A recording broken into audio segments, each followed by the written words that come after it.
चलिए, तो पिछले दिन तक हम लोग हीट के बारे में पढ़े थे। आज से हम लोग टर्म शुरू करेंगे। एक नया टर्म है जहाँ से मैथमेटिकल टर्म और क्वेश्चन शुरू होगा। नाम है क्या? हीट कैपेसिटी, या फिर आप हेडिंग लगाएं क्या? Specific heat capacity. Specific heat capacity. Specific heat capacity को हम लोग स्मॉल सी से डिनोट करेंगे। और कहता क्या है कि स्पेसिफिक हीट कैपेसिटी किसी भी सब्सटेंस के 1 ग्राम के टेम्परेचर को 1 डिग्री सेल्सियस से बढ़ाने में। कोई 1 ग्राम सब्सटेंस है, इस 1 ग्राम सब्सटेंस के टेम्परेचर को अगर 1 डिग्री सेल्सियस से इंक्रीज करना है तो उसमें कितना हीट एनर्जी देना पड़ेगा। उसी हीट एनर्जी को हम लोग क्या कहते हैं? स्पेसिफिक हीट कैपेसिटी कहते हैं। तो कहा जाता है क्या कि it is amount of heat, it is amount of heat required to change the temperature of change the temperature of 1 gram substance.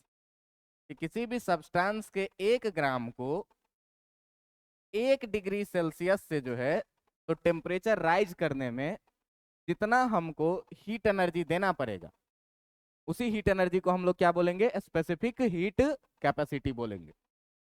अब वो मान लो क्या कि इसी टर्म में अगर हम लोग देखें तो देखेंगे क्या कि अगर m ग्राम सब्सटेंस का टेम्परेचर T डिग्री सेल्सियस से इंक्रीज करने में मान लीजिए कि अमाउंट ऑफ हीट रिक्वायर्ड जो है Q है। बात समझ में आ रहा है? कह रहा है क्या कि अगर m ग्राम सब्सटेंस का हीट T डिग्री सेल्सियस से इंक्रीज करने में हमको जरूरत पड़ रही है कितनी हीट की? Q हीट की। मतलब कि लिखेंगे कि if Q heat is required, if Q heat is required to change the m gram of substance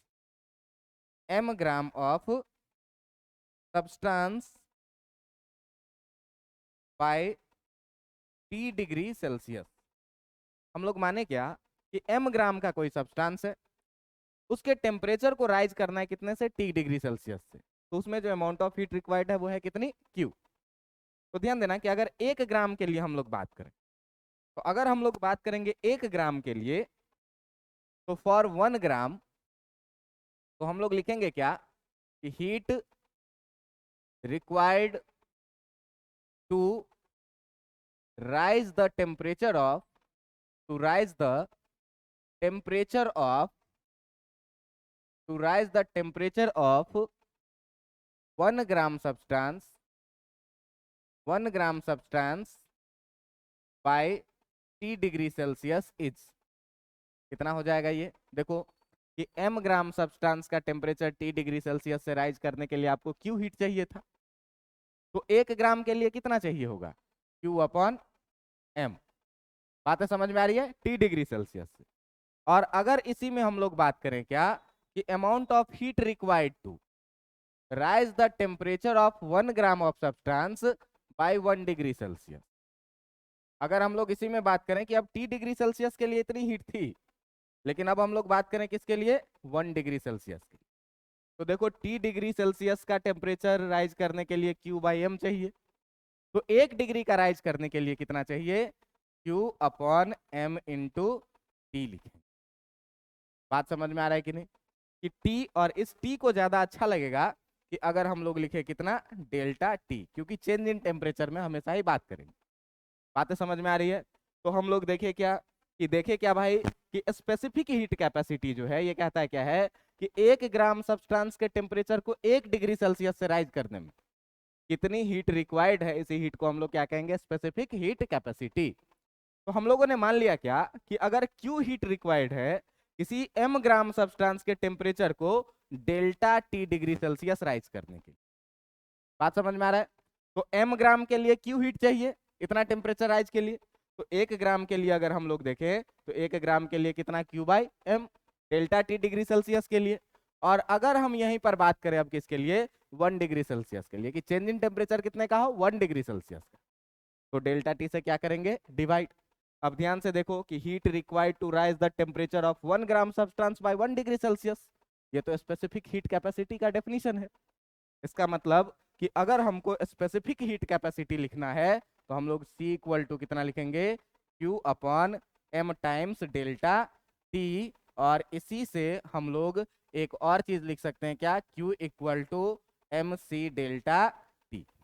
बात समझ में आ रहा है कि किसी भी सब्सटेंस के टेम्परेचर को डेल्टा T डिग्री सेल्सियस बढ़ाने के लिए जो हीट रिक्वायर्ड होगा वो कितना, ये।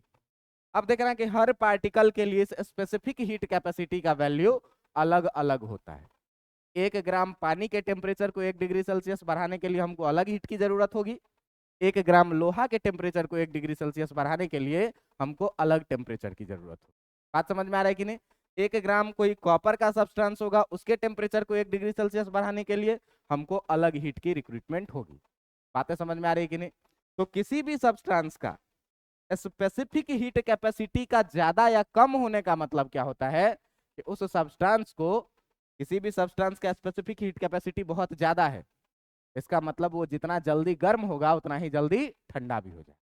और किसी का अगर स्पेसिफिक हीट कैपेसिटी कम है, इसका मतलब वो बहुत आराम से गर्म होगा और बहुत आराम से ठंडा भी होगा। बात समझ में आ रहा है। जैसे लोहा, लोहा को गर्म करने में टाइम भी लगता है और फिर लोहा ठंडा होने में भी क्या करता है, बहुत ज्यादा टाइम लेता है। क्यों, कि इसकी स्पेसिफिक हीट कैपेसिटी क्या है, कम है। लेकिन पानी का बात करें, पानी बहुत जल्दी गर्म भी होता है और बहुत जल्दी ठंडा भी होता है लोहा के कंपैरिजन में। क्यों, कि लोहा के रिस्पेक्ट में जो है सो इस पानी का स्पेसिफिक हीट कैपेसिटी क्या होता है, ज्यादा होता है। तो यहाँ से हम लोग याद रखेंगे कि जब भी किसी भी सब्सटेंस का टेम्परेचर बढ़ाना है, तो टेम्परेचर बढ़ाने में ध्यान रखिए स्टेट सेम रहना चाहिए पार्टिकल का। क्या, अगर हम पानी का टेम्परेचर बढ़ा रहे हैं तो लिक्विड स्टेट में ही रहना चाहिए, लिक्विड से वेपर में चेंज नहीं होना चाहिए। बात समझ में आ रहा है। अगर हम बर्फ का टेम्परेचर बढ़ा रहे हैं तो वो सॉलिड स्टेट में ही रहना चाहिए, सॉलिड से लिक्विड में नहीं बदलना चाहिए। बात समझ में आ रही है कि नहीं। तो अगर टेम्परेचर चेंज के लिए हमको हीट देना है तो हम लोग यहाँ से Q equal to MC delta T का वैल्यू लगाएंगे, और इस Q equal to MC delta T का मतलब क्या हुआ, Q इक्वल टू जो हम लोगों ने लिखा है MC डेल्टा T, इसमें हर एक टर्म का अपना अपना वैल्यू है। क्या है Q, तो Q है आपका क्या, अमाउंट ऑफ हीट रिक्वायर्ड, कि कितनी हीट एनर्जी आपको रिक्वायर्ड है किसी भी सब्सटेंस के टेम्परेचर को बढ़ाने के लिए। आपके पास जो C है ये है क्या, आपका स्पेसिफिक हीट कैपेसिटी है। स्पेसिफिक हीट कैपेसिटी का वैल्यू जो है वो हर एक सब्सटेंस के लिए क्या होता है, अलग अलग होता है, डिफरेंट फॉर डिफरेंट मटेरियल। इसकी वैल्यू क्या होगी, डिफरेंट होगी फॉर किसके लिए, डिफरेंट मटेरियल के लिए। बात समझ में आ रही है कि नहीं। डिफरेंट फॉर डिफरेंट मटेरियल के लिए आप ध्यान से देखिएगा कि जो डेल्टा T है, ये डेल्टा T क्या है आपका, चेंज इन टेम्परेचर है।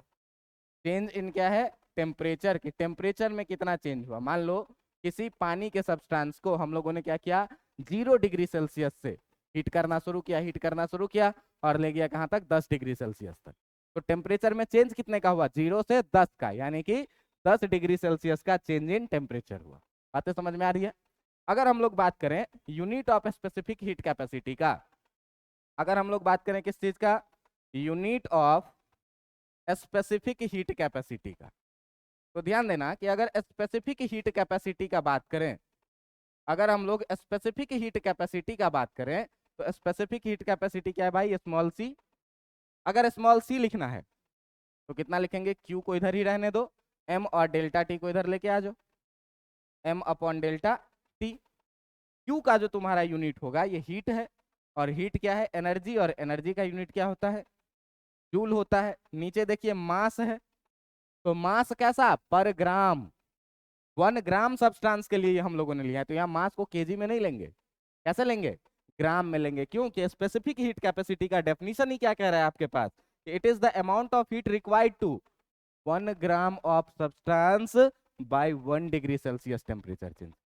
तो यहाँ पर आप लोग ग्राम डिग्री सेल्सियस में ले टेम्परेचर चेंज, या फिर डिग्री केल्विन में भी अगर लेंगे तो कोई फर्क नहीं पड़ेगा। क्यों, कि डिग्री सेल्सियस में और केल्विन में चेंज इन टेम्परेचर दोनों के लिए क्या होता है, सेम होता है, ये मैंने पीछे आपको बताया हुआ है कि चेंज इन टेम्परेचर का बात आप केल्विन में करें या डिग्री सेल्सियस में करें, लेकिन मास किस में लेंगे, ग्राम में लेंगे, और चेंज इन टेम्परेचर आप डिग्री सेल्सियस या केल्विन किसी भी चीज में ले सकते हैं। तो देखिए कि यहाँ पर अगर हम लोग बात करें अमाउंट ऑफ हीट रिक्वायर्ड का, तो अमाउंट ऑफ हीट रिक्वायर्ड किस में जाएगा, जूल में, मास किस चीज में जाएगा, ग्राम में, और चेंज इन टेम्परेचर किस में जाएगा, डिग्री सेल्सियस में या फिर डिग्री केल्विन में भी।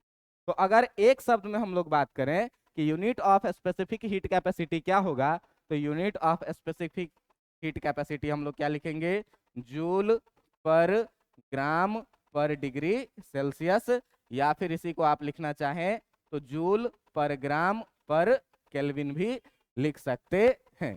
बातें समझ में आ रही कि नहीं? अब बात आती है किस चीज की, अब बात आती है किस चीज की कि हम लोगों को अगर हीट का बात करना है, हीट चेंज का, किसी भी सब्सटेंस का अगर टेम्परेचर चेंज करना है, ध्यान रखना है कि स्टेट नहीं बदलना चाहिए। क्यों? कि टेम्परेचर चेंज करने से कभी कभी मटेरियल का स्टेट भी बदलता है। जैसे मान लीजिए कि पानी है -20 डिग्री सेल्सियस पर, तो पानी -20 डिग्री सेल्सियस पर आइस के फॉर्म में रहेगा सॉलिड स्टेट में। जब इसके टेम्परेचर को हम बढ़ाते बढ़ाते बढ़ाते बढ़ाते 0 डिग्री तक लाएंगे, अभी भी क्या रहेगा, आइस के फॉर्म में रहेगा। फिर 0 डिग्री से अगर हम टेम्परेचर बढ़ाते बढ़ाते 10 डिग्री सेल्सियस कर दे, अब ये लिक्विड के फॉर्म में हो जाएगा। 0 डिग्री मेल्टिंग पॉइंट है वाटर का, 0 डिग्री सेल्सियस। फिर हम बढ़ाते बढ़ाते 100 डिग्री सेल्सियस कर दे, अभी भी पानी रहेगा, लेकिन 100 डिग्री सेल्सियस पर और टेम्परेचर बढ़ाएं, अब वेपर बन जाएगा। तो देखो कि एक पानी का ही कभी सॉलिड स्टेट था, कभी लिक्विड स्टेट था, और कभी गैसियस स्टेट था। लेकिन चेंज इन टेम्परेचर के लिए जब हम बात करेंगे तो किसी एक पार्टिकुलर स्टेट में बात करेंगे। क्या? अगर लिक्विड है तो लिक्विड ही रहना चाहिए, अगर सॉलिड है तो सॉलिड स्टेट में ही रहना चाहिए, और अगर गैसियस स्टेट में है तो फिर गैसियस स्टेट में ही रहना चाहिए। सब्सटेंस का स्टेट नहीं बदलना चाहिए। बात समझ में आ रहा है? तो अगर हम यहाँ से चीजों को कंक्लूड करें, ठीक ना, अगर हम यहाँ से सब्सटेंस को, इस चीजों को, स्पेसिफिक हीट कैपेसिटी को, कंसेप्ट को कंक्लूड करें, तो हम लोग लिखेंगे क्या कि without changing the state of substance. State का मतलब हम लोग बात कर रहे हैं किस चीज का, सॉलिड, लिक्विड और किसका, गैस का, ठीक ना।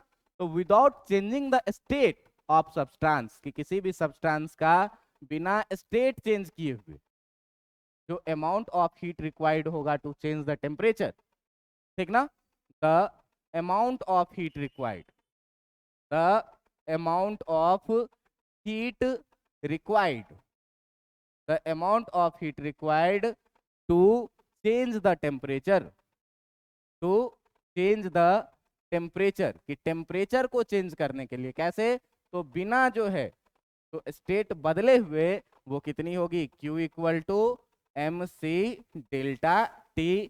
M क्या है, mass of the substance, T क्या है, specific heat capacity of that substance, और डेल्टा T क्या है, change in temperature of the substance. बातें समझ में आ रही है कि नहीं आ रही है? अब देखो कि इस पर तुमसे क्वेश्चन कैसे पूछा जाएगा। अब इस पर तुमसे क्वेश्चन कैसे पूछा जाएगा, तो क्वेश्चन पूछा जाएगा क्या कि कहेगा क्या कि find the amount of heat required. Question में कहेगा क्या कि find the amount of, find the amount of heat required to, find the amount of heat required to change the temperature of water, find the amount of heat required to change the temperature of water, ठीक ना। Temperature of water में लिखिए आप क्या, water में लिखिए 10 gram of water, 10 gram of water by, या ऐसे लिखिए from 10 degree Celsius to 30 degree Celsius, कि 10 ग्राम पानी है अपने पास, इसके टेम्परेचर को बदलना है कहाँ से कहाँ तक, 10 डिग्री सेल्सियस से बढ़ा के कितना करना है, 30 डिग्री सेल्सियस करना है। तो आपसे पूछा जाएगा क्या कि इसमें कितना हीट रिक्वायर्ड है, ये हीट रिक्वायर्ड बताओ। If the specific heat capacity, if the specific heat capacity of water, if the specific heat capacity of water आपसे कह दे क्या कि specific heat capacity of water कितना है 4.2 जूल पर ग्राम पर डिग्री सेल्सियस। बातें समझ में आ रही है? अब देखो कि क्वेश्चन का डाटा क्या कह रहा है। क्वेश्चन का डाटा क्या कह रहा है कि अपने पास जो मास है सब्सटेंस का, वो मास कितने का है 10 ग्राम का वाटर है। बात समझ में आ रही है कि नहीं? कितना ग्राम वाटर है 10 ग्राम वाटर है। इसका स्पेसिफिक हीट कैपेसिटी भी हमको सी दिया हुआ है कितना 4.2 जूल पर ग्राम पर डिग्री सेल्सियस। और इसका change in temperature, initial temperature का अगर हम लोग बात करें तो इनिशियल टेम्परेचर कितनी थी इसकी 10 डिग्री सेल्सियस की, यानी कि टी इनिशियल का अगर बात करें तो कितना है 10 डिग्री सेल्सियस, और टी फाइनल का अगर हम लोग बात करें तो ये कितना करना है हमको 30 डिग्री सेल्सियस। चेंज कितने का होगा टेम्परेचर का, तो अगर डेल्टा टी का बात करें तो कितना करोगे T final minus T initial, और ये आ जाएगा कितना तुम्हारा 30 माइनस 10 जो कि आ जाएगा कितना 20 डिग्री सेल्सियस। बात समझ में आ रहा है कि नहीं? अब हम लोग जानते हैं क्या, अब हम लोग जानते हैं क्या कि जो अमाउंट ऑफ हीट रिक्वायर्ड है, जो अमाउंट ऑफ हीट रिक्वायर्ड है आपका, अमाउंट ऑफ हीट रिक्वायर्ड है, ये अमाउंट ऑफ हीट कितने की रिक्वायर्ड होती है? अमाउंट ऑफ हीट रिक्वायर्ड जो होती है वो कितने की Q equal to M C delta T के बराबर में। एम क्या है भाई मास ऑफ द सब्सटेंस, इसको ग्राम में लेना है। सी क्या है भाई specific heat capacity, given substance के लिए गिवन होगा। और आपके पास डेल्टा टी क्या कह रहा है कि ये क्या है चेंज इन टेम्परेचर। तो अपने पास मास कितने ग्राम का है 10 ग्राम का, टी कितने का है 4.2 का, और चेंज इन टेम्परेचर कितने का है 20 का। आप चाहे तो सबको यूनिट के साथ भी रख सकते हैं, और अगर नहीं चाहें तो डायरेक्ट हीट एनर्जी आंसर आएगा जो जूल में आएगा। हम लोग पहली बार कर रहे हैं तो हम लोग यूनिट के साथ ही रख के देख लेते हैं क्या होता है ना। तो देखो कि अगर मास के जगह पर रखेंगे तो मास कितने का है भाई 10 ग्राम का। स्पेसिफिक हीट कैपेसिटी का बात करें तो स्पेसिफिक हीट कैपेसिटी कितना दिया हुआ है 4.2 पर ग्राम पर डिग्री सेल्सियस, और चेंज इन टेम्परेचर कितने का आया है 20 डिग्री सेल्सियस का। देखो डिग्री सेल्सियस से डिग्री सेल्सियस जाएगा, यहाँ के ग्राम से ग्राम जाएगा, बचेगा क्या केवल जूल।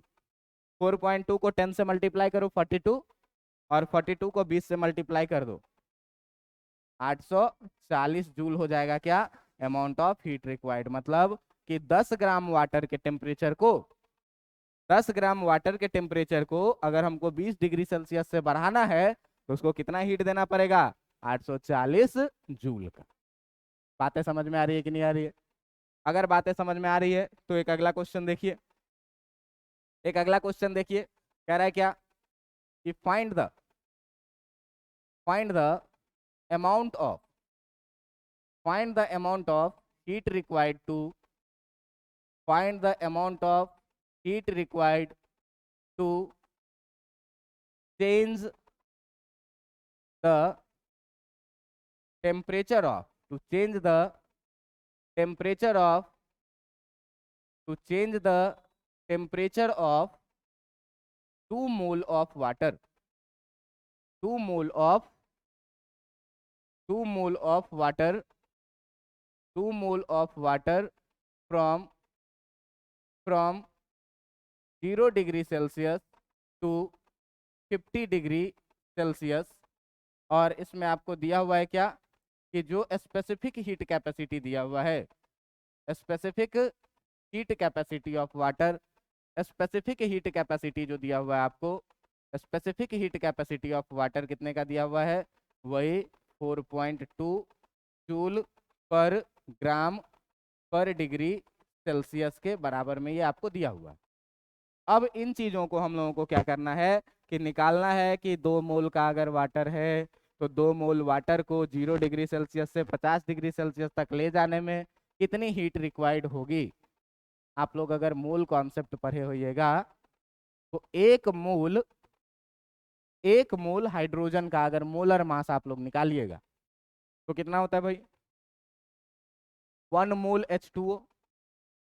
1 मोल H2O का मतलब कितना होगा, ऑक्सीजन है 16 और 2 हाइड्रोजन है कितना, यानी कि कितना ग्राम 18 ग्राम, 1 मोल के बराबर में हुआ है ना। तो 2 मोल H2O का मतलब कितना हुआ, 2 मोल वाटर का मतलब कितना हुआ 18 दूना 36 ग्राम के बराबर में। इसका मास कितना दिया हुआ है 36 ग्राम। इसके बाद आपको स्पेसिफिक हीट कैपेसिटी दी हुई है कितनी, 4.2 जूल पर ग्राम पर डिग्री सेल्सियस। और अगर आप इनिशियल टेम्परेचर का बात करें तो इनिशियल टेम्परेचर कितनी दी हुई है आपके पास, इनिशियल टेम्परेचर दी हुई है 0 डिग्री सेल्सियस, और फाइनल टेम्परेचर कितना दिया हुआ है आपके पास, 50 डिग्री सेल्सियस। बातें समझ में आ रही है कि नहीं। अब यहाँ अगर चेंज इन टेम्परेचर लिखोगे तो कितना लिखोगे, T final minus T initial के बराबर में, और ये तुम्हारा 50 माइनस 0 कितना आ जाएगा, 50 डिग्री सेल्सियस। ध्यान दीजिएगा कि अगर किसी भी सिस्टम का टेम्परेचर राइज हो रहा है तो मैं उसमें हीट दे रहा हूं। इसका रिवर्स भी हो सकता है क्या, कि किसी भी सिस्टम से मैं हीट एक्सट्रैक्ट कर लूं, निकाल लूं, तो उसकी टेम्परेचर क्या होगी, घटने लगेगी। बात समझ में आ रहा है कि नहीं। तो चेंज इन टेम्परेचर का मैग्नीट्यूड हम लोग पॉजिटिव ही लेके चलें।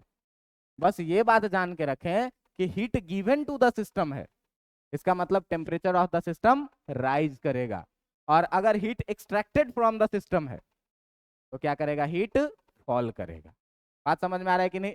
तो इस चीज को आप यूज करके आप अमाउंट ऑफ हीट रिक्वायर्ड क्या करेंगे, निकाल लेंगे। क्या होता है amount of heat required, Q equal to M C delta T. M का वैल्यू आपके पास कितना ग्राम है, 36, सी का वैल्यू है कितना 4.2, और डेल्टा टी का वैल्यू है कितना 50 जूल। जो भी आएगा वो आंसर हो जाए। बात समझ में आ रहा है कि नहीं। अब यहाँ पर देखो कि कई बार सवाल में ऐसे भी आपसे पूछा जा सकता है क्या, कि 50 डिग्री सेल्सियस से 0 डिग्री सेल्सियस लाने में, तो 0 से 50 ले जाने में मैंने टेम्परेचर बढ़ाया है सिस्टम का, तो टेम्परेचर बढ़ाने में मुझे हीट देना पड़ेगा। जबकि अगर इसको हम 50 से 0 पर लाते तो इनिशियल टेम्परेचर 50 का होता, फाइनल टेम्परेचर कितने का होता, 0 का। अब ये डेल्टा टी का वैल्यू क्या आ जाता, नेगेटिव। तो नेगेटिव हीट का मतलब क्या मान के चलना है, कि heat released from the system. System ने क्या किया, हीट रिलीज किया है, एनर्जी निकाला गया है उसमें से। और टेम्परेचर राइज का मतलब क्या होता है, कि heat is given to the system. बात समझ में आ रहा है। तो यहां पर आप ध्यान दीजिएगा एक बात को, कि आप हमेशा ही क्या करिएगा, कि डेल्टा टी को ऑलवेज आप लें कैसा, always taken as positive. Delta T के वैल्यू को पॉजिटिव नेगेटिव आप ले ही नहीं। बात समझ में आ रहा है कि नहीं। डेल्टा टी को आप हमेशा क्या लें, पॉजिटिव। अगर सिस्टम का टेम्परेचर राइज कर रहा है, बात समझ में आ रहा है कि नहीं, तो डेल्टा टी का वैल्यू पॉजिटिव आ रहा है, इसका मतलब ऐसे मत लिखो कि ऑलवेज टेकन एज पॉजिटिव। देखो डेल्टा टी इज, ऐसे लिखना है कि if delta T is positive, if delta T is positive, इसका मतलब क्या हुआ, कि डेल्टा टी पॉजिटिव है, चेंज पॉजिटिव है, इसका मतलब टेम्परेचर क्या हो रहा है, बढ़ रहा होगा, जब भी तो चेंज पॉजिटिव आएगा। इसका मतलब ये हुआ, इसका मतलब क्या हुआ, कि temperature of the system, temperature of the system जो है, temperature of the system is increasing. Temperature system का क्या हो रहा है, इंक्रीज कर रहा है। तो टेम्परेचर इंक्रीज कर रहा है, इसका मतलब क्या हुआ, कि heat is given to the system. जब हम सिस्टम को हीट देंगे तब क्या होगा, इसका टेम्परेचर धीरे धीरे बढ़ेगा। बात समझ में आ रही है कि नहीं। ठीक इसका अपोजिट, कि अगर डेल्टा टी का वैल्यू कैसा आ जाए, नेगेटिव आ जाए, कि इफ आपका जो है सो डेल्टा टी इज कैसा आ जाए, नेगेटिव, इसका मतलब क्या हुआ, टेम्परेचर ऑफ सिस्टम जो है, इसका मतलब क्या हो गया, कि टेम्परेचर ऑफ सिस्टम जो है ये क्या करेगा, इंक्रीज करेगा कि डिक्रीज करेगा, temperature of system is decreasing. और temperature of the system decreasing, इसका मतलब हीट रिलीज्ड फ्रॉम, इसका मतलब क्या हुआ, heat released from the system. इसका मतलब क्या हुआ, कि सिस्टम से जो है सो हीट क्या कर रहा है, रिलीज कर रहा है। तो डेल्टा टी पॉजिटिव आएगा तो क्यू का वैल्यू भी कैसा आएगा, पॉजिटिव। क्योंकि मास पॉजिटिव, देखो कि जो हम लोग क्यू इक्वल टू जानते हैं, जो हम लोग क्यू इक्वल टू जानते हैं, क्यू इक्वल टू कितना जानते हैं, एम सी डेल्टा टी। बात समझ में आ रहा है ना। अब देखो कि इसका मतलब क्या हुआ, कि एम सी डेल्टा टी में अगर डेल्टा टी पॉजिटिव आए, डेल्टा टी इज पॉजिटिव होगा, तो क्यू भी कैसा आएगा, पॉजिटिव आएगा। क्यों भाई, कि mass positive, specific heat capacity positive. अब डेल्टा टी का वैल्यू अगर पॉजिटिव आएगा तो हीट भी कैसा आएगा, पॉजिटिव आएगा। और अगर डेल्टा टी का वैल्यू जो है तो कैसा आ जाए, नेगेटिव आ जाए, इसका मतलब हीट जो है तो ये भी कैसा आ जाएगा, नेगेटिव आ जाएगा। क्यों नेगेटिव आ जाएगा, क्यों कि एम और सी पॉजिटिव क्वांटिटी है, डेल्टा टी नेगेटिव आएगा तो नेगेटिव। तो अब से हम लोग सारा साइन को छोड़ के बस एक बात याद रखते हैं क्या, कि heat given to the system, heat given to the system is always taken as positive और heat released from the system always taken as negative. जबकि थर्मोडायनामिक्स में यही चीज मैं आपको आगे पढ़ाऊंगा क्या, कि जब हम लोग वर्क डन का बात करते हैं तो वर्क डन ऑन सिस्टम को नेगेटिव लेते हैं और वर्क डन बाय सिस्टम को हम लोग क्या लेते हैं, पॉजिटिव। लेकिन हीट के केस में ये चीज क्या होगा, सिर्फ उल्टा। क्यों होगा उल्टा भाई, कि डेल्टा टी का वैल्यू पॉजिटिव मतलब टेम्परेचर इंक्रीज करेगा, क्यू का वैल्यू कैसा आएगा, पॉजिटिव। और डेल्टा टी का वैल्यू नेगेटिव का मतलब क्यू का मतलब क्या, नेगेटिव। तो क्यू नेगेटिव का मतलब क्या, कि कोई गर्म चीज है और वो ठंडा हुआ, इसका मतलब उसमें से क्या हुआ, हीट एनर्जी निकला है सराउंडिंग में, heat released from the system that is negative. और किसी चीज का टेम्परेचर बढ़ा है, इसका मतलब डेल्टा टी पॉजिटिव। तो कहां से बढ़ा है, सराउंडिंग से इसने टेम्परेचर लिया है, हीट लिया है। बातें समझ में आ रही है कि नहीं। तो हम लोग इंपॉर्टेंट पॉइंट में ये बात केवल याद रखेंगे क्या, कि हम लोग याद रखेंगे ये बात क्या, कि याद रखेंगे क्या, कि heat given to the system, heat given to the system, कि किसी भी सिस्टम को दिया गया हीट जो होगा is always taken as, is always taken as positive.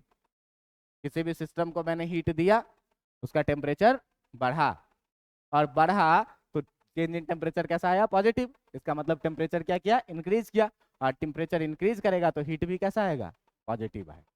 और दूसरा पॉइंट ये याद रखेंगे क्या, कि heat released from the system, heat released from the system जो है, heat released from the system जो है, heat release from the system को हमेशा कैसा लेना है, is always taken as, always taken as कैसा, ऑलवेज टेकन एज नेगेटिव। कि अगर सिस्टम से हीट रिलीज किया है तो हमेशा इसको कैसा लेना है, नेगेटिव वैल्यू के साथ लेना है। बातें समझ में आ रही है कि नहीं आ रही है, इतनी बातें समझ में आ रही है।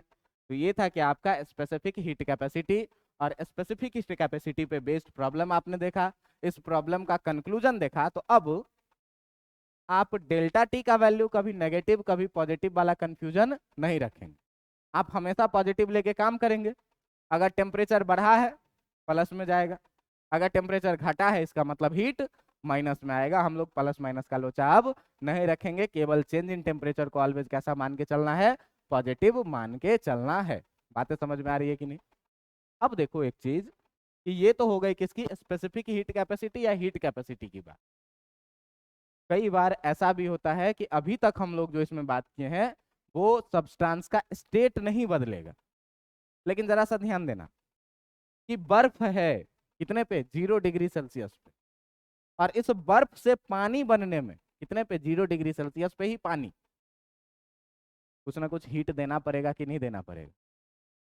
तो टेम्परेचर कांस्टेंट रह जाए और सब्सटेंस का स्टेट क्या हो जाए, चेंज कर जाए, तो उसमें भी हमको क्या होती है, हीट रिक्वायर्ड होती है। उसी हीट रिक्वायर्ड को हम लोग क्या बोलते हैं, लेटेंट हीट। उसी हीट रिक्वायर्ड को क्या बोलते हैं, लेटेंट हीट। लेटेंट का मतलब क्या होता है, छुपा हुआ। बातें समझ में आ रही है कि नहीं। इस हीट के कारण टेम्परेचर नहीं बढ़ेगा, बॉडी क्या करेगा, अपना स्टेट चेंज करेगा। बात समझ में आ रही है कि नहीं। 0 डिग्री सेल्सियस पे बर्फ था और बर्फ धीरे धीरे पिघल के हम इसमें टेम्परेचर देते जाएंगे, पानी बन जाएगा, लेकिन पानी का टेम्परेचर अभी भी कितना है, 0 डिग्री सेल्सियस ही। तो इससे टेम्परेचर नहीं बढ़ा है, क्या हो गया है, स्टेट चेंज हो गया है। बात समझ में आ रहा है। तो ऐसे हीट को ही हम लोग क्या बोलते हैं, लेटेंट हीट बोलते हैं। बात समझ में आ रहा है। तो हम लोग अब बढ़ेंगे धीरे धीरे अगले टॉपिक के तरफ, और इस टॉपिक का नाम क्या होगा, इस टॉपिक का नाम होगा क्या, लेटेंट हीट। लेटेंट हीट के बारे में मैंने आपको क्या बोला है, कि ये एक ऐसा हीट है, it is amount of, it is amount of heat required to, it is amount of heat required to change the change the state of substance, किसी भी सब्सटेंस का स्टेट चेंज करने में, change the state of substance at constant temperature. Temperature यहां नहीं बदलेगा भैया, इससे पहले हम लोग स्पेसिफिक हीट कैपेसिटी में क्या देख रहे थे कि स्टेट नहीं बदल रहा था, खाली टेम्परेचर बदल रहा था। यहाँ पर स्टेट बदलेगा, टेम्परेचर नहीं बदलेगा, तो उस अमाउंट ऑफ हीट रिक्वायर्ड को हम लोग क्या बोलते हैं, लैटेंट हीट। बात समझ में आ रही है। अगर एग्जाम्पल का बात करें, तो अगर हम लोग एग्जाम्पल का बात करें तो देखो कि 0 डिग्री सेल्सियस पे आइस है, और ये आइस किस स्टेट में है, सॉलिड स्टेट में। बात समझ में आ रही है कि नहीं। 0 डिग्री सेल्सियस पे क्या है, आइस है, और ये आइस है किस स्टेट में, सॉलिड स्टेट में। ये है तुम्हारा आइस। बात समझ में आ रहा है कि नहीं।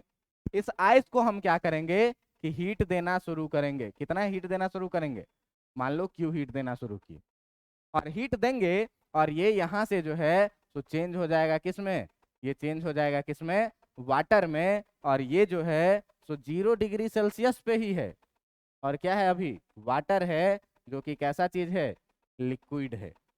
बात समझ में आ रही कि नहीं। तो 0 डिग्री सेल्सियस पे सॉलिड स्टेट से लिक्विड स्टेट में जाने में इसको जितना हीट लगा है, इसी हीट को हम लोग क्या बोलेंगे, इसी हीट को हम लोग क्या बोलेंगे, लैटेंट हीट। इसी हीट को हम लोग क्या बोलेंगे, लैटेंट हीट बोलेंगे। बातें समझ में आ रही है कि नहीं आ रही है, कि टेम्परेचर नहीं बदला है, स्टेट बदल गई है। मान लीजिए कि 100 डिग्री सेल्सियस पे है क्या, 100 डिग्री सेल्सियस पे है क्या, वाटर, और वाटर कैसे स्टेट में है, लिक्विड स्टेट में है। बात समझ में आ रहा है कि नहीं। अब इस लिक्विड स्टेट में जो वाटर है, इस वाटर को हमने क्या किया कि हीट किया। इस वाटर को मैंने क्या किया, हीट दिया, इसका टेम्परेचर और क्या किया, इसको हीट एनर्जी का बढ़ाया। अब ये वाटर जो है तो किस में बदल जाएगा, वेपर में बदल जाएगा। अब ये गैसियस पार्टिकल बन गया।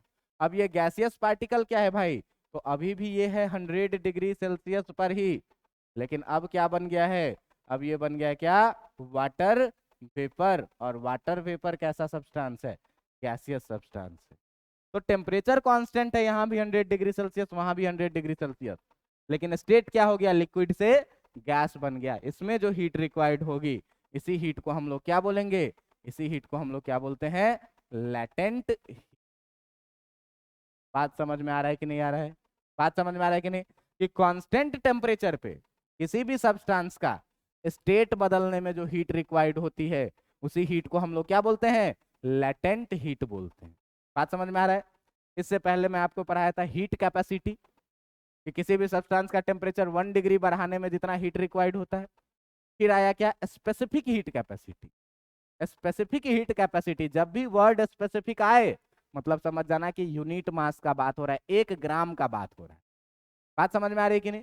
तो यहां पर हम लोग देखे क्या, लेटेंट हीट का बात देखे, तो इसी तरीके से अब आगे जाएंगे स्पेसिफिक लेटेंट हीट। बात समझ में आ रहा है। अब किधर जाएंगे हम लोग, specific heat, specific latent heat पर। तो ध्यान देना कि अगर अगर कोई भी चीज सॉलिड से लिक्विड में बदला, सॉलिड से किस में बदलेगा, लिक्विड में, और फिर अगर हम और हीट देंगे तो ये लिक्विड से किस में बदल जाएगा, गैस में। बात समझ में आ रहा है कि नहीं।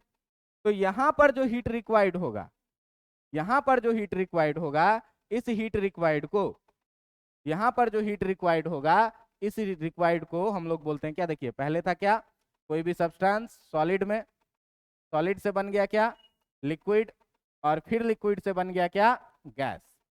तो यहां पर जो लेटेंट हीट की जरूरत होती है, इस हीट को हम लोग क्या बोलते हैं, लेटेंट हीट ऑफ फ्यूजन। इसको क्या बोलते हैं, लेटेंट हीट ऑफ फ्यूजन।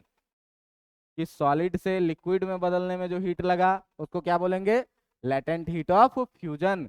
ये ध्यान रखना क्या, कि एट कांस्टेंट टेम्परेचर पे बात हो रही है, टेम्परेचर नहीं बदलना चाहिए। बात समझ में आ रहा है कि नहीं।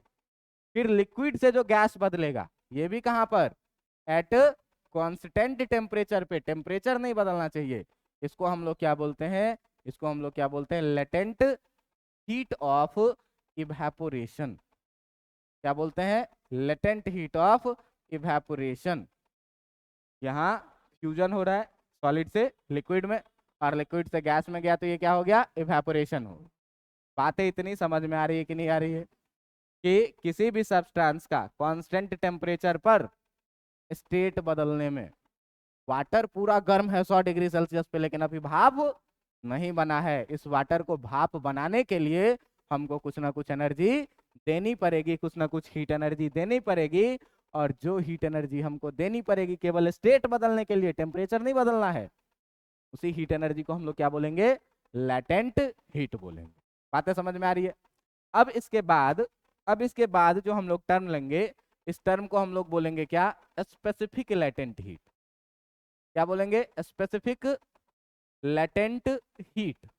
और ये स्पेसिफिक लैटेंट हीट को हम लोग डिनोट करते हैं, स्पेसिफिक लैटेंट हीट को हम लोग डिनोट करेंगे किस चीज से, तो अब बात करेंगे किस चीज के लिए, 1 ग्राम सब्सटेंस के लिए। जब भी वर्ड स्पेसिफिक आ जाए, मतलब क्या समझ जाना है कि 1 ग्राम ऑफ सब्सटेंस के लिए हमारी बातें हो रही है। तो इसमें हम लोग क्या लिखेंगे, इसमें हम लोग लिखेंगे क्या कि ये जो है, it is amount of heat, it is amount of heat required to, it is amount of heat required to change the phase of, change the phase of 1 gram substance, 1 gram substance की, 1 gram substance का phase change करने के लिए, phase change करने के लिए मतलब solid से लिक्विड में या फिर लिक्विड से गैस में, गैस से सॉलिड में, लिक्विड में भी हो सकता है और लिक्विड से भी सॉलिड में हो सकता है। बात समझ में आ रहा है कि नहीं। तो फेज चेंज करने के लिए 1 ग्राम सब्सटेंस का कहां पर, तो एट कांस्टेंट टेम्परेचर पर, टेम्परेचर नहीं बदलना चाहिए, कि 1 ग्राम सब्सटेंस का कांस्टेंट टेम्परेचर पर फेज बदलने के लिए जितना हीट रिक्वायर्ड होता है, उसी को हम लोग क्या बोलते हैं, स्पेसिफिक लैटेंट हीट। बात समझ में आ रहा है कि नहीं। तो मान लो क्या, let for m gram substance, m gram substance के लिए जो है, तो Q heat is required, Q heat is required, कि m ग्राम सब्सटेंस का फेज चेंज करने के लिए कितना हीट चाहिए, Q हीट चाहिए। बात समझ में आ रही है कि नहीं। तो 1 ग्राम सब्सटेंस के लिए कितना चाहिए, for 1 gram substance, 1 gram substance के लिए अगर हम लोग बात करेंगे तो कितना हो जाएगा, Q अपॉन M। m ग्राम को फेज चेंज करने के लिए कितना चाहिए, Q हीट। तो 1 ग्राम को कितना चाहिए, Q बाय M। और इसी Q बाय M को हम लोग क्या बोलते हैं, इसी Q बाय M को हम लोग क्या बोलते हैं, स्पेसिफिक लैटेंट, इसी को क्या बोलते हैं, स्पेसिफिक लैटेंट हीट। और इसको डिनोट किया जाता है किस चीज से, कैपिटल L से। तो हम लोग अब क्या लिखेंगे, हम लोग अब क्या लिखेंगे भाई, यहां से देखो कि क्या पर है कि L इक्वल टू कितना, Q अपॉन M। बात समझ में आ रहा है कि नहीं। तो यहां से अगर हमको Q इक्वल टू लिखना है तो कितना लिखेंगे, M L के बराबर में, किसके लिए, तो फेज चेंज करने के लिए, एट कांस्टेंट टेम्परेचर जो हीट रिक्वायर्ड होती है, Q इक्वल टू कितना, ml। अब स्पेसिफिक लैटेंट हीट भी जो है, तो डिफरेंट सब्सटेंस के लिए क्या होगा, डिफरेंट डिफरेंट हो। बात समझ में आ रहा है कि नहीं। पानी को बर्फ जमाने के लिए जितनी एनर्जी चाहिए, केरोसिन को बर्फ जमाने के लिए उससे बहुत ज़्यादा एनर्जी चाहिए। इसका मतलब इसकी स्पेसिफिक लैटेंट हीट क्या है, कम है, केरोसिन की क्या है, ज़्यादा है। बातें समझ में आ रही है कि नहीं। नॉर्मल पानी है और खारा पानी है, दोनों को जमने के लिए अलग अलग हीट की जरूरत होती है। बात समझ में आ रहा है कि नहीं। इसका मतलब दोनों का स्पेसिफिक लैटेंट हीट भी क्या है, डिफरेंट डिफरेंट है। बातें समझ में आ रहा है ना। तो जो एल है आपका, जो एल है आपका, ये क्या है, स्पेसिफिक, स्पेसिफिक लैटेंट हीट है। और ये स्पेसिफिक लैटेंट हीट का वैल्यू भी क्या होता है, नेचर ऑफ मटेरियल पे डिपेंड करता है। किस पे, depends on nature of material, कि मटेरियल कैसा है उस पर डिपेंड करेगा क्या, कि स्पेसिफिक लैटेंट हीट का वैल्यू कितना होगा। जरा सा यूनिट का बात कर लें तो देखो कि अगर बात करें किसका, SI यूनिट का, SI unit of specific latent heat का, तो स्पेसिफिक लेटेंट हीट का जब हम लोग एसआई यूनिट का बात करेंगे तो स्पेसिफिक लेटेंट हीट क्या है भाई, L equal to Q upon M. Q क्या है, हीट, इसका यूनिट क्या आएगा, यूनिट आएगा किसमें, जूल में। और एम क्या है, मास। मास हम लोग कितने के लिए बात करते हैं, 1 ग्राम के लिए, तो जूल पर ग्राम। बात समझ में आ रहा है कि नहीं। मतलब SI unit of specific latent heat जो आएगा ये क्या आएगा आपका, ये आएगा क्या, जूल पर ग्राम। बातें समझ में आई कि नहीं। अब देखो कि कंक्लूजन, दोनों को मिला करके स्पेसिफिक लेटेंट हीट और लेटेंट हीट को मिला करके, बात समझ में आ रहा है कि नहीं। तो स्पेसिफिक लेटेंट हीट कैपेसिटी का अगर हम लोग बात करेंगे तो स्पेसिफिक लेटेंट हीट कैपेसिटी को कैपिटल एल बोले हैं और हीट कैपेसिटी को क्या बोले हैं, स्मॉल सी। अब देखना कि अब इस दोनों फॉर्मूला का हम लोग यूज कैसे करेंगे, इस चीज पर हम लोगों को क्या करना है, आज बात करना है। तो इस चीज पर बात करना है तो अपने पास एक फॉर्मूला है क्या, Q equal to M C delta T, एक फॉर्मूला ये है। और एक फॉर्मूला आपके पास है क्या, Q equal to M L. L क्या है भाई, स्पेसिफिक लेटेंट हीट है, और C क्या है, आपका स्पेसिफिक हीट कैपेसिटी है। बात समझ में आ रही है कि नहीं। तो इसका यूज कब करेंगे और इसका यूज कब करेंगे, बात समझ में आ रहा है। तो इसका यूज हम लोग करेंगे क्या, इसका यूज करेंगे क्या, used for rise in temperature.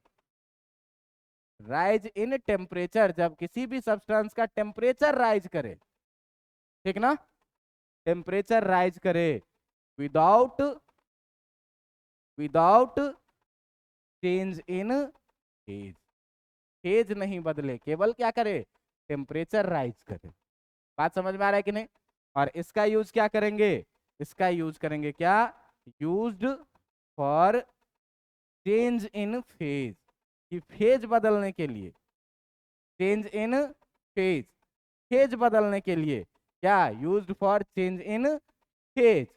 और कब, तो एट कांस्टेंट टेम्परेचर, यहाँ पर टेम्परेचर नहीं बदलना चाहिए, केवल क्या बदलना चाहिए, फेज बदलना चाहिए। बातें समझ में आ रही कि नहीं। तो फेज बदलने के लिए Q equal to M L का यूज करेंगे, एम मास है, एल क्या है, लेटेंट हीट कैपेसिटी है। और जब टेम्परेचर बढ़ेगा फेज नहीं बदलेगा, जब टेम्परेचर बढ़ेगा तो क्या करेंगे, Q equal to M C delta T का यूज करेंगे। बात समझ में आ रहा है कि नहीं। अब देखो कि दो टर्म है हमारे पास, एक पानी का बात करेंगे हम लोग जनरली। तो पानी का जब हम लोग बात करेंगे तो पानी के लिए दो चीज है, कि एक बार पानी ऐसा होगा कि एक बार पानी सॉलिड स्टेट से बदलेगा लिक्विड स्टेट में, और एक बार पानी लिक्विड स्टेट से बदलेगा किसमें, गैसियस स्टेट में। बातें समझ में आ रही कि नहीं। तो मैंने आपको क्या बोला है कि जब कोई भी पार्टिकल सॉलिड स्टेट से बदले लिक्विड स्टेट में तो इसको क्या बोलते हैं, लेटेंट हीट ऑफ फ्यूजन। और जब लिक्विड से बदले गैस में तो इसको क्या बोलते हैं, लेटेंट हीट ऑफ वेपोरेशन। ठीक उल्टा, जितना हीट सॉलिड से इसको लिक्विड में बदलने में देना पड़ेगा हमको, उतना हीट निकाल लेंगे तो फिर से ये लिक्विड से किस में बदल जाएगा। बात समझ में आ रहा है कि नहीं। तो heat given to the system is taken as positive और heat extract from the system is taken as negative.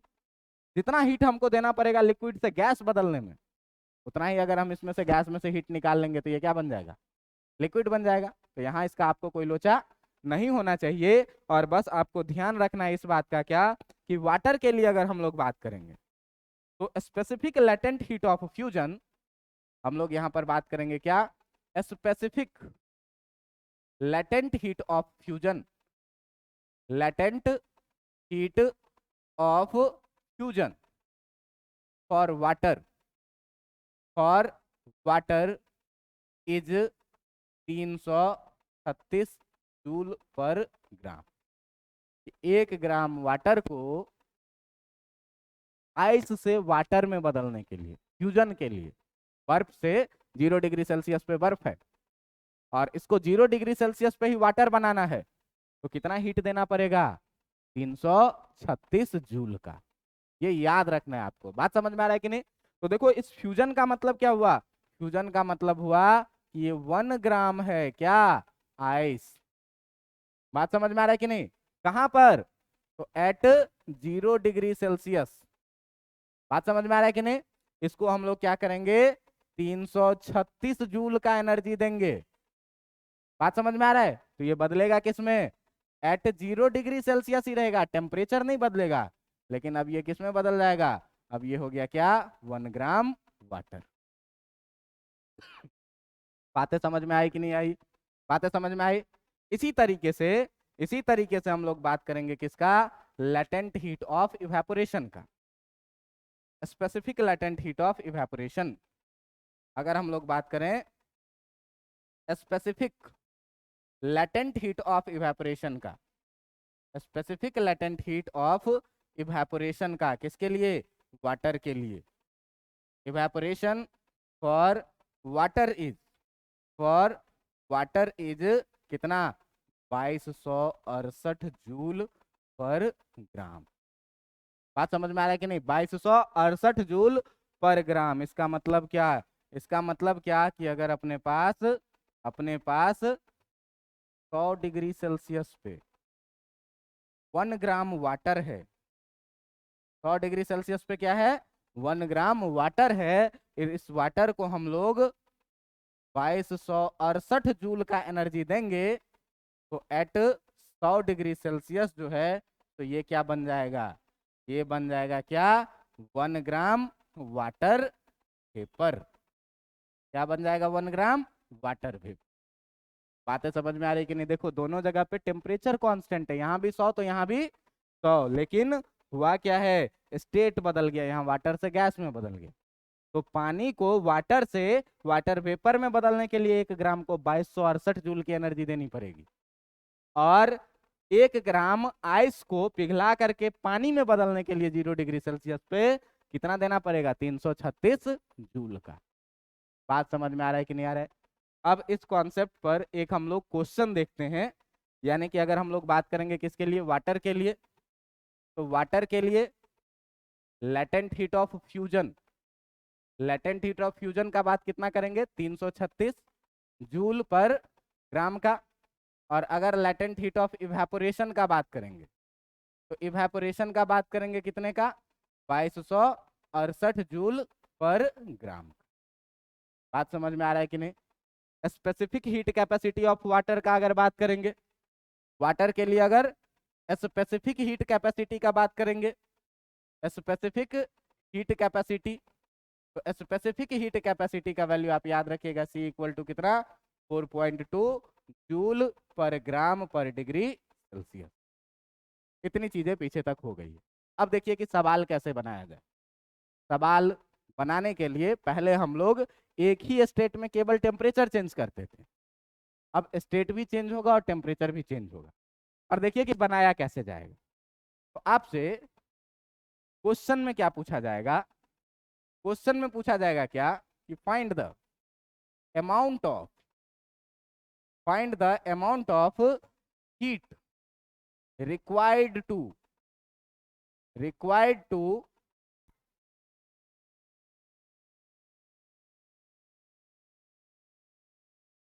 find the amount of heat required to change the, required to change 50 gram of ice, 50 gram of ice at minus 20 degree Celsius, 50 gram of ice at minus 20 degree Celsius to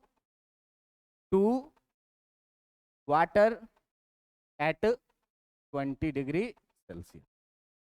minus 20 degree Celsius पे ice है, और इस ice का हम temperature बढ़ाएंगे, heat देंगे, heat देंगे, heat देंगे, आइस से वाटर बन जाए, और वाटर का टेम्परेचर कितना रहे, 20 डिग्री सेल्सियस रहे। इसके लिए आपसे क्या पूछा जाएगा कि बताइए कि हमको कितनी हीट रिक्वायर्ड होगी। बात समझ में आ रहा है? इसमें आपको गिवन क्या है कि latent heat of fusion of water जो है, तो ये कितना दिया हुआ है, 336 जूल पर ग्राम, और specific heat capacity of water जो दिया हुआ है ये कितना, 4.2 जूल पर ग्राम। बात समझ में आ रही है, पर डिग्री सेल्सियस। और आपको specific heat capacity of ice जो दिया हुआ है, सी आइस, ये कितना दिया हुआ है, 2.1 जूल पर ग्राम पर डिग्री सेल्सियस। और ये किसका दिया हुआ है, सी ऑफ वाटर का, specific heat capacity of water का। ये तीन चीज आपको दिया हुआ है। अब कह रहा है क्या भाई बताओ, 50 ग्राम आइस है -20 डिग्री सेल्सियस पे, इसके हमको बनाना है कितना, 20 डिग्री सेल्सियस पर पानी। टेम्परेचर भी बदलेगा और फेज भी बदलेगा। बात समझ में आ रहा है कि नहीं? तो इसमें हमको कितनी हीट रिक्वायर्ड होगी ये बताओ। बात समझ में आ रही है कि नहीं? तो देखो कि इसका सॉल्यूशन हम लोग कैसे करेंगे। इसका सॉल्यूशन हम लोग कैसे करेंगे, तो पहले आप ध्यान दीजिए कि अपने पास जो है सो -20 डिग्री सेल्सियस पे क्या है, आइस है। हमको पहले इसको करते करते हीट देना पड़ेगा, और हीट देते देते हमको इसको 0 डिग्री सेल्सियस पे ले आना है, किसमें, आइस में। देखो अभी भी आइस था, अभी भी आइस है, फेज चेंज नहीं होगा। बात समझ में आ रहा है कि नहीं? फेज चेंज नहीं होगा। मान लो कि इसमें हमको हीट लगा कितना, Q1, और ये Q1 होगा कैसा हीट, ये Q1 होगा कैसा हीट, तो ये होगा स्पेसिफिक हीट। क्यों कि इसमें फेज नहीं बदला है, केवल टेम्परेचर बदला है। बात समझ में आ रही है कि नहीं? फिर हम इस आइस को अब पिघलाने का कोशिश कर रहे हैं, लेकिन इसको पिघला करके हम अब ला दिए कहाँ पे, 0 डिग्री सेल्सियस, किसमें, वाटर में। देखो टेम्परेचर कांस्टेंट है, फेज बदल गया है। तो कांस्टेंट टेम्परेचर पर फेज बदलने के लिए जो हीट होता है, ये कैसा हीट जरूरत होता है, लेटेंट हीट की। अभी बढ़ा रहे थे कि स्पेसिफिक हीट में क्या होगा, टेम्परेचर बदलेगा, फेज नहीं बदलेगा। और लेटेंट हीट में क्या होगा, फेज बदलेगा, टेम्परेचर नहीं बदलेगा। अब इसके बाद हम क्या करेंगे, फिर इसके टेम्परेचर को बढ़ा करके हमको लाना है कहाँ पे, 20 डिग्री सेल्सियस। 20 डिग्री सेल्सियस क्या बनाना है, 20 डिग्री सेल्सियस वाटर बनाना है। अब देखो यहाँ भी वाटर, यहाँ भी वाटर, फेज नहीं बदला है, टेम्परेचर बदला है। तो बिना फेज बदले टेम्परेचर बदले, तो यहाँ पर हम लोग कौन सा हीट का यूज करते हैं, स्पेसिफिक हीट का। और इस स्पेसिफिक हीट को यहाँ पर कितना मान लो, Q3, यहाँ पर कितना मान लो, Q2। अगर Q1, Q2 और Q3 का वैल्यू मिल जाए, हीट स्केलर क्वांटिटी है, सारे को हम ऐड कर दें, ऐड कर देंगे तो क्या बन जाएगा, टोटल हीट रिक्वायर्ड निकल जाएगी। अब देखो कि Q1 अगर हम लोग लिखेंगे तो कितना लिखेंगे, MC, किसका, स्पेसिफिक हीट कैपेसिटी, आइस है, तो किसका, सी ऑफ आइस, और इनटू कितना, डेल्टा टी, क्योंकि स्पेसिफिक हीट कैपेसिटी का तो यही फॉर्मूला है।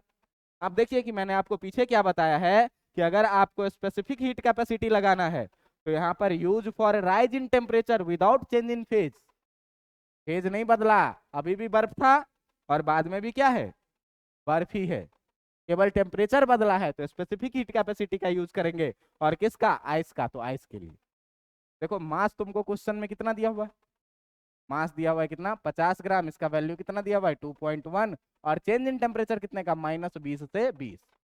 मैं क्या बोला, तुम साइन का लोचा छोड़ दो, -20 से 20, चेंज इन टेम्परेचर कितने का, 20 का, है कि नहीं?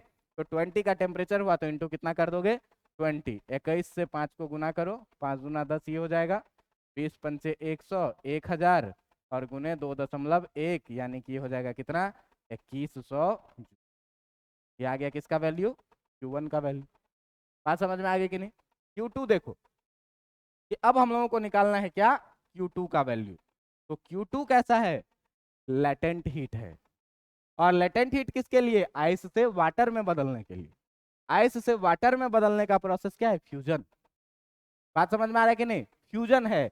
और ये फ्यूजन क्या करेगा, ये फ्यूजन क्या करेगा भाई, Q2 इक्वल टू, तो Q2 इक्वल टू हम लोग कितना लगाते हैं, M इंटू एल।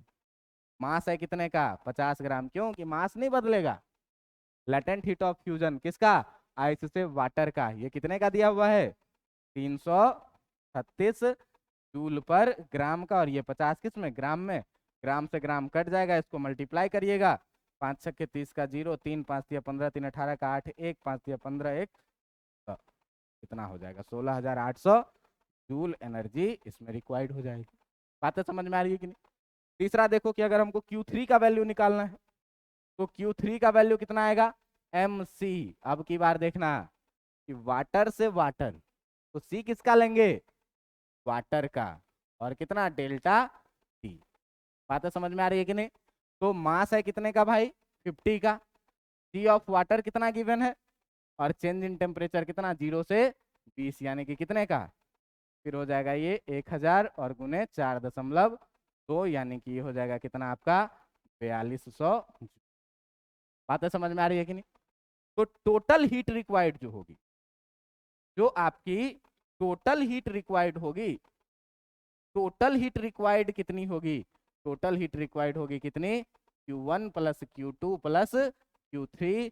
Q1 का वैल्यू यहाँ से, Q2 का वैल्यू यहाँ से, और Q3 का वैल्यू यहाँ से रख के आप क्या करेंगे कि वैल्यू को पुट कर देंगे, जो आंसर आना होगा आ जाएगा। कितना है आपका भाई? ये है 2100 प्लस ये 4200 और प्लस कितना 16800 जूल। ये मल्टीप्लीकेशन ठीक है कि नहीं है? मेरे को तो नहीं लग रहा। 5 छक्के 30 का 0, 3 बचा, 5 तिया 15, 3 18 का 8, 1 बचा, 5 तिया 15 1 16। ठीक ही तो है, ठीक ही है। कितना हो जाएगा ये? 16800 जूल। सबको जोड़ के क्या करिएगा आंसर। अब देखिए कि इसकी फीलिंग कैसे आएगी। तो मैंने क्या बोला था कि हीट का मतलब क्या? काइनेटिक एनर्जी दे रहे हैं। हीट को किस में बदलेगा? काइनेटिक एनर्जी में। मान लो आइस है, तो आइस किस फॉर्म में है? Solid form. सॉलिड के एटम्स एक दूसरे को टाइटली बॉन्ड किए हुए होते हैं, मतलब काइनेटिक एनर्जी सिस्टम का कितना है? कम है। हम इसको हीट करेंगे, ये अपना काइनेटिक एनर्जी धीरे धीरे बढ़ाएगा, धीरे धीरे बढ़ाएगा तो इसका बॉन्ड भी क्या हो जाएगा? वीक हो जाएगा। बॉन्ड वीक हो जाएगा तो किससे बदल जाएगा? सॉलिड से लिक्विड में। सॉलिड ज्यादा स्ट्रांगली होता है और लिक्विड क्या होता है? कम स्ट्रांगली। और हम टेम्परेचर बढ़ाएंगे, धीरे धीरे और दूर हो जाएगा, वेपर में बदल जाएगा, काइनेटिक एनर्जी और बढ़ जाएगी। किसमें बदल जाएगा? एक्चुअली जो लेटेंट हीट काम कर रहा है वो किस में काम कर रहा है? तो सिस्टम का काइनेटिक एनर्जी बढ़ाने में, जिससे स्टेट चेंज करने में क्या होती है? आसानी। काइनेटिक एनर्जी बढ़ जाएगा, बॉन्ड का स्ट्रेंथ क्या हो जाएगा? कम हो जाएगा। और बॉन्ड का स्ट्रेंथ कम हो जाएगा तो क्या हो जाएगा? फ्लेक्सिबल ज्यादा हो जाएगा। तो आइस ज्यादा फ्लेक्सिबल है कि वाटर ज्यादा फ्लेक्सिबल है? वाटर ज्यादा फ्लेक्सिबल है। क्यों? कि उसकी काइनेटिक एनर्जी क्या है? ज्यादा है। गैस ज्यादा और फ्लेक्सिबल है। क्यों? कि उसकी काइनेटिक एनर्जी क्या है? और ज्यादा। बातें समझ में आई कि नहीं आई? ये पूरी कहानी पढ़ के आइएगा। मिलेंगे अगले क्लास में अगले क्वेश्चंस के साथ, अगले टर्म्स के साथ। काफी आज के लिए।